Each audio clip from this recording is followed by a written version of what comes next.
नमस्कार दोस्तों, good thought YouTube channel पर आप सभी का स्वागत है। आज हम एक प्रेरणादायी कहानी सुनेंगे जिसका नाम है टूटी छत और मजबूत इरादे।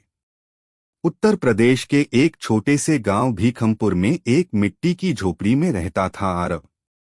उम्र केवल 14 साल, लेकिन कंधों पर जिम्मेदारियां इतनी कि वो बचपन कब बीत गया ये कभी समझ ही नहीं पाया। उसकी माँ खेतों में मजदूरी करती थी और पिता शराब की लत में डूब चुके थे। घर की छत आधी टूटी हुई थी, बरसात में पानी टपकता था, सर्दी में हवा अंदर तक घुसती थी। एक दिन जब तेज बारिश हो रही थी, आरव अपनी माँ के साथ एक कोने में बैठा कांप रहा था। माँ ने उसके सिर पर हाथ फेरते हुए कहा, बेटा, एक दिन तू इतना बड़ा आदमी बनेगा कि तेरे घर की छत भी पक्की होगी और किस्मत भी। आरव को माँ की वो बात दिल में बैठ गई। आरव का सपना था पढ़ाई करना। स्कूल पैदल जाना पड़ता था, पूरे 5 किलोमीटर। चप्पलें टूटी हुई, बस्ता पुराना और किताबें अधूरी। लेकिन फिर भी वह कभी स्कूल नहीं छोड़ता था। एक बार उसके स्कूल में प्रतियोगिता हुई, भविष्य के भारत का सपना। आरव ने उसमें हिस्सा लिया और बिना किताबों के खुद से पढ़कर भाषण तैयार किया। जब वह मंच पर गया तो सभी टीचर और छात्र उसकी आत्मविश्वास भरी आवाज से चौंक गए। उसने कहा, मुझे एक ऐसा भारत चाहिए जहां किसी बच्चे की पढ़ाई गरीबी के कारण अधूरी न रहे, जहां माँओं को अपने बच्चों के लिए रोटियों से ज्यादा सपने पकाने को मिले। उसका भाषण तालियों से गूंज उठा। वही दिन था जब स्कूल के प्रिंसिपल ने उसे अपने संरक्षण में ले लिया। आरव के जीवन में सबसे बड़ा झटका तब लगा जब उसके पिता ने शराब पीकर खुदकुशी कर ली। वो दिन आरव के लिए सब कुछ बदल देने वाला था। गांव के लोगों ने ताने मारे, रिश्तेदारों ने किनारा कर लिया। माँ ने कहा, अब तू ही है जो इस घर को रोशनी देगा। उस दिन आरव ने अपने जीवन का लक्ष्य तय कर लिया, आईएएस अधिकारी बनना।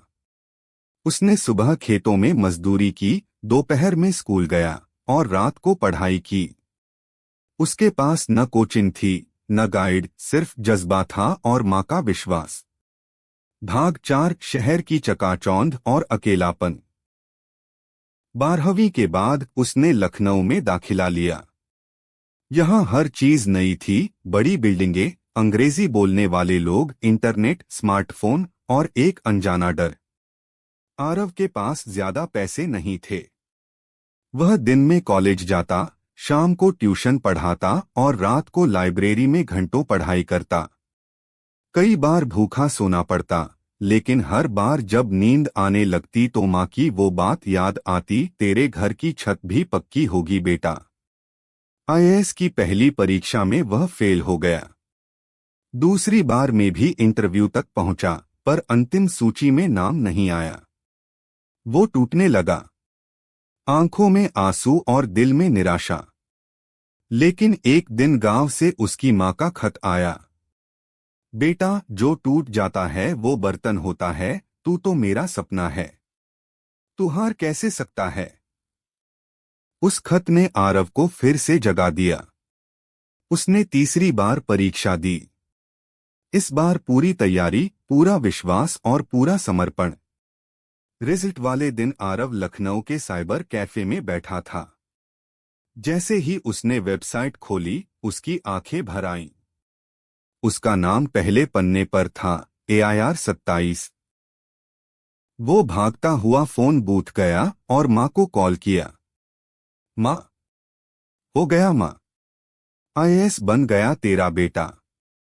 दूसरे छोर से माँ की आवाज आई, अब तू दिल्ली जा बेटा, लेकिन एक बार आकर अपनी टूटी छत देख जा, उसे तेरे जैसे बेटे का इंतजार है। आरव की पोस्टिंग बिहार के एक पिछड़े जिले में हुई।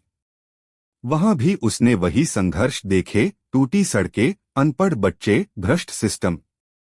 लेकिन अब आरव अधिकारी था।